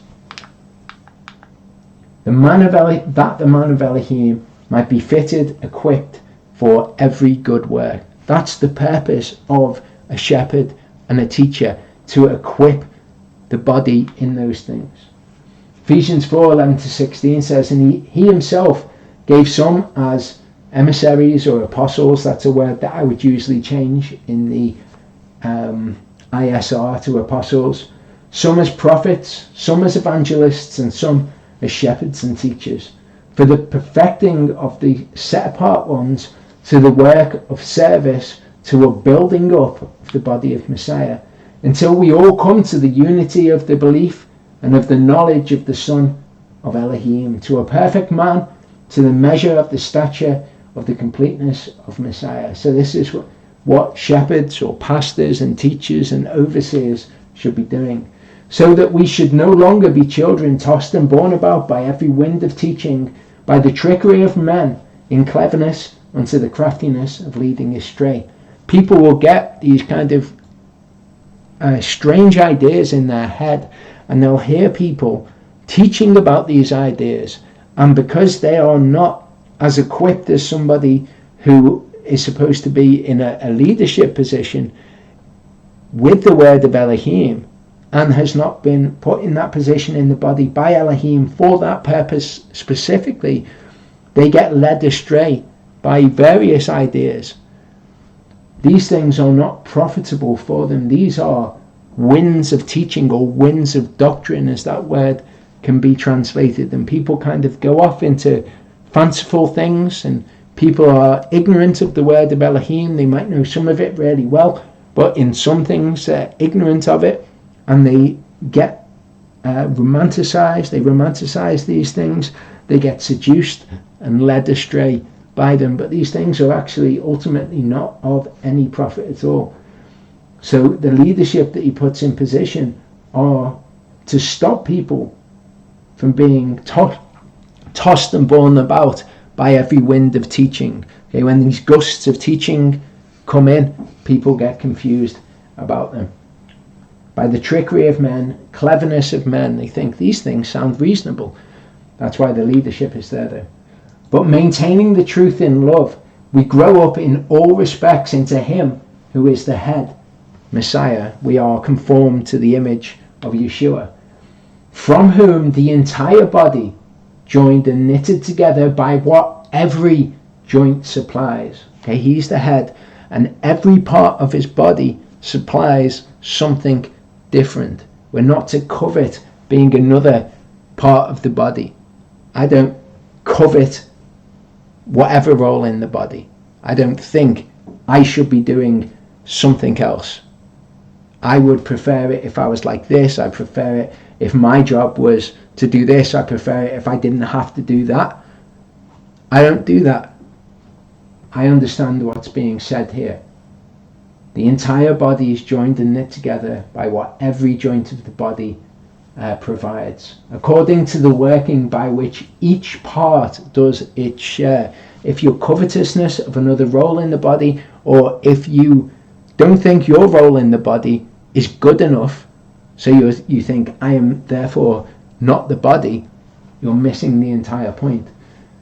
It causes the growth of the body for the building up of itself in love. Teachers and overseers, they are a tiny part of that, and they're there to facilitate this, and they allow other parts of the body in some instances to fulfill their roles in the body. Hebrews 13:7-9 says, remember those leading you who spoke the word of Elohim to you. Consider the outcome of their way of life and imitate their belief. As we saw, they are there to be good examples of the faith. Okay, so that people can see what it is to walk by the word. Yeshua Messiah is the same yesterday and today and forever. Do not be borne about by various and strange teachings. Okay, those who are leading you are to stop that from happening. You've got an idea in your head about some kind of doctrine. The lunar Sabbath one is a common one which comes up. You go to the leadership and you say, what about these scriptures here? Can you please explain it to me? But these various and strange teachings, it says it's good for the heart to be established by favor or grace, not with foods which have not profited those who have been occupied with them. It doesn't profit people to be occupied by various and strange teachings and to go and collect a collage of strange teachings. What profits people is to be taught the word of Elohim, to do the Torah, to act kindly to one another, to be taught about what faith is, to be warned when you're going off the path, to be reproved when in sin. All of those things are profitable. These various and strange doctrines are not profitable. They bring no profit to people. 2 Timothy 4:1-4 says, in the sight of Elohim and the Master Yeshua Messiah. Remember, this is all one letter. He's telling him about the people who should be in leadership and how to be in leadership himself. In the sight of Elohim and the Master Yeshua Messiah, who shall judge the living and the dead that is appearing in his kingdom, I earnestly charge you. Proclaim the word, be urgent, in season, out of season, reprove, warn, appeal with all patience and teaching. For there shall be a time when they shall not bear sound teaching, but according to their own desires they shall heap up for themselves teachers tickling the ear. And they shall indeed turn their ears away from the truth and be turned aside to myths. And regrettably, this is what some people do. When they're reproved, when they're rebuked, they decide that they will not listen to leadership. What they will do instead is to gather to themselves teachers who are pleasing to them. Very much like what the Israelites did when they said to each other, let us appoint a leader and let us turn back to Mitzrayim. We don't like the leaders that Yahovah has put in place, so we're going to go back to Mitzrayim, having appointed our own leaders into place. Deuteronomy 17:8-12 is the proper attitude towards leaders when you have a disagreement with something that they say. It says, when any matter arises which is too hard, where there's pala, okay, the word is much more, it has much more scope than just being too hard or too difficult. It's kind of like, which is wonderful, too much for you to judge. Okay, so if it's, for example, something in the word that you're not familiar with. for you to judge between blood and blood, between plea and plea, or between stroke and stroke. Matters of strife within your gates. Because when it comes down to it, sometimes you're going to have two or more parties that are opposed to each other, and they cannot come to an agreement on a matter. So it's too difficult to be decided. Okay, there's no agreement to be had there. Then you shall rise and go up to the place which Jehovah your Elohim chooses, and shall come to the priests, the Levites, and to the judge who is in those days, for us, to the overseer of the assembly. For a lot of people, they don't have an assembly with an overseer, and they think that that is a good thing. They think it's better for them, because then they are not under anyone's authority, because they don't like that. They would rather be in that position, or to not have that position as a part of the body at all. But this, as we can see, is a vital part of the body. It's important for people to have this available to them. They shall inquire, and they shall declare to you the word of justice. So they tell you what the word of Elohim says. You shall do according to their word which they declare to you, from that place which Jehovah chooses, and you shall guard to do according to all that they instruct you. Do according to the Torah which they teach you, according to the justice which they say to you. You do not turn to the right or to the left from the word which they declare to you. And this is something that people have a real difficulty with doing, because they don't like people having authority, especially not in the body. They think that they should be the authority, that they should hear directly from the Holy Spirit, and that they should then be that governing authority in their own lives. And we've had this happen at the fellowship. We've had issues where we've declared what the Torah is. People have been unhappy. They've been asked to leave, and then they gathered to themselves teachers having itching ears. They chose leaders for themselves, and they went off to continue in disobedience rather than to repent and to follow the teaching of the overseers, the elders, the shepherds. So at this point, again, I would invite people to look within yourself to see if this has ever been a part of you in your own walk. Okay, because none of us are infallible.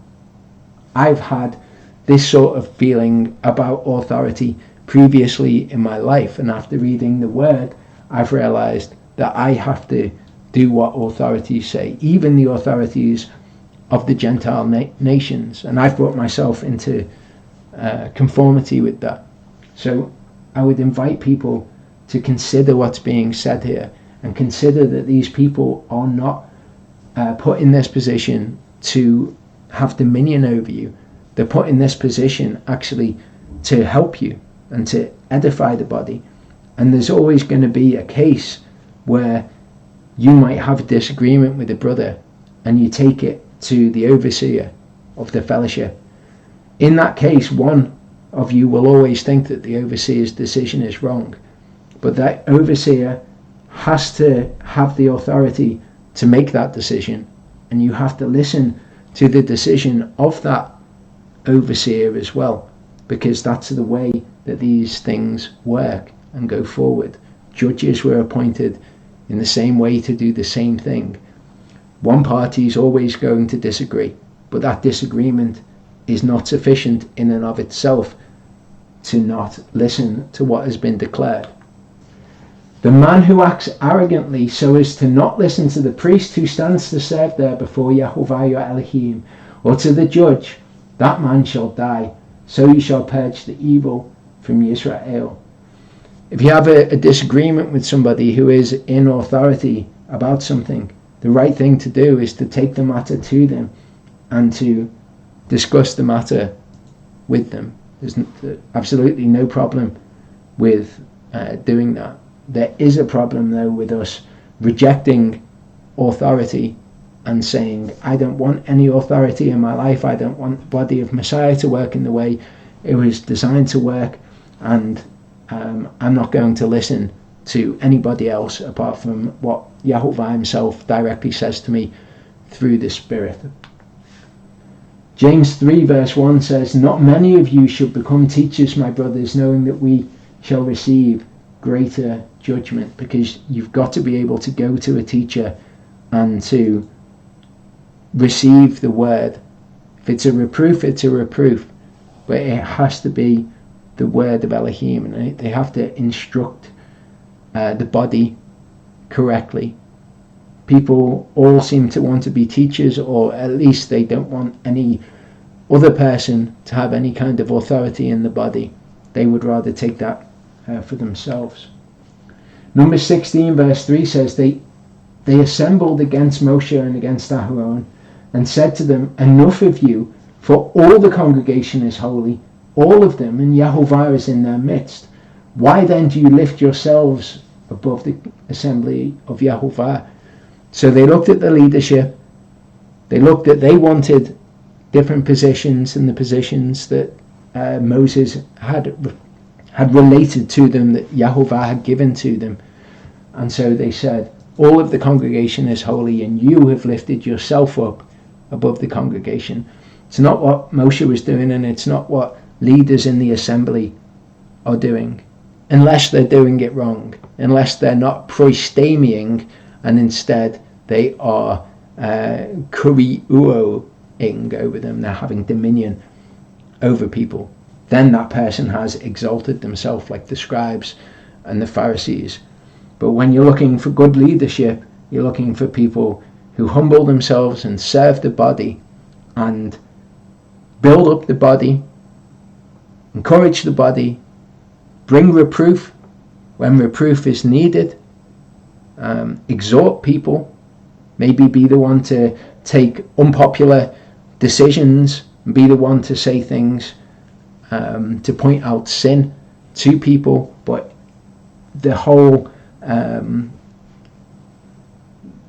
purpose in doing it has to be to care for and to look after, to shepherd and to protect the body. In Numbers 12, 2-3, we see another example of this sort of mindset. It says, "They said, 'Has Yahovah spoken only through Moshe? Has he not also spoken through us?' And Yahovah heard it. And the man Moshe was very humble, more than all men who were on the face of the earth." And it's not about Yahovah not being able to speak to other people. It's about those members of the body having that position, and a real configuration that needs to take place in the body of Messiah is their attitude towards overseers, elders, teachers, people who are supposed to have authority, because that is something which brings benefit in their lives. You see very few assemblies with that structure in place, and what you tend to see in them, from my very limited experience, is arguments, people coming in with strange doctrines, with Jewish fables and this, that and the other, maybe the Kabbalah, maybe this, maybe that. And that when you don't have that person who's there to stop that, they're the things which we have warning from the scripture about. Jude 10-11 says, "But these blaspheme that which they do not know, and that which they know naturally, like unreasoning beasts. In these they corrupt themselves. Woe to them, because they've gone in the way of Cain. They've gave themselves to the delusion of Balaam for a reward, and they've perished in the rebellion of Korah." And all of that is from misunderstanding why doing things Yahovah's way is the right way to do it. And they speak against the name of the people, or they speak against Yahovah's name in speaking against those things which they do not understand, instead of trusting in Yahovah. So, to sum up, the overseers of fellowships, they need to declare the word and teach the good news. Teach sound doctrine and give instruction in righteousness. Discern false doctrine and shield the congregation from various winds of doctrine. You must be able to patiently instruct and teach in all of those matters. They need to be able to warn people of potential dangers in their own lives or their walks or whatever it is with the word. Reprove those in sin, and if necessary, remove them. Hear witnesses and judge matters of division or sin between brethren. Serve the body in these matters rather than rule over it. They're to be servants, and they're to do all of this for the care and the protection of the body. So this is how they are supposed to be. Okay, they're to be shepherds, and they're to look after the flock. They're to show them the way. They're to lead and go before the flock and say, come this way. Occasionally, when the sheep stray, reproof may need to be brought. And the example that is commonly given is the shepherd who breaks the sheep's leg, who keeps going astray and will not go where the shepherd says. Breaks the sheep's leg, but then he doesn't just leave the sheep and go, ha, serves you right. He puts the sheep on his shoulder so that he directly benefits the sheep, and he carries the sheep with him, and he looks after the sheep on a much more intimate basis. When there is danger, the shepherd is there to protect the flock as well and see off the danger. Some shepherds go after these false teachings, they lead people astray, and they are in fact wolves. And they're often wolves that people will gather to themselves in order to have their ears tickled. But we are to call no man teacher, no man shepherd, no man leader, okay, because we have one who is our leader, Messiah. But he has a body, and part of his body are teachers, leaders, and overseers.